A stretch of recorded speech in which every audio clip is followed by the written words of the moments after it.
அதிகாரம் கையில் இருக்கிறது என்கிற திமிர் மனிதனை கடவுளுக்கே சவால் விட தூண்டும்.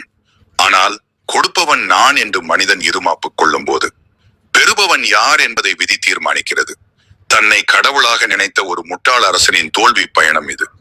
2 பிச்சைக்காரர்கள் அரண்மனை வாசலில் அமர்ந்து பிச்சை எடுத்து வந்தனர். அரசன் கோட்டையிலிருந்து வெளியே போகும்போது ஒரு பிச்சைக்காரன் மேன்மையான கடவுள் மன்னருக்கு அருள் செய்யட்டும் என்று கூறுவான். 2வது பிச்சைக்காரன் மேன்மை தாங்கிய மன்னர் வாழ்க என்று கூறுவான். கடவுளை உயர்வாக கருதும் முதல் பிச்சைக்காரனை அரசன் வெறுத்தான். அதே நேரம் தன்னை உயர்வாக போற்றிய 2வது பிச்சைக்காரனை மிகவும் பிடித்து போனது. கடவுளை விட தானே பெரியவன் என்று மன்னன் எண்ணிக்கொண்டிருந்தான். ஒரு நாள் 2வது பிச்சைக்காரனுக்கு வெகுமதி அளிக்க விரும்பினான்.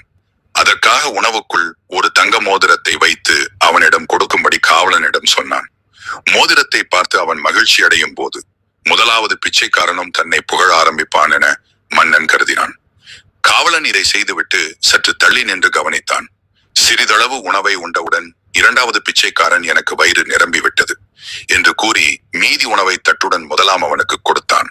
அவன் வாங்கி சாப்பிட்டு முடிக்கும் போது மோதிரம் அவன் கையில் தட்டுப்பட்டது.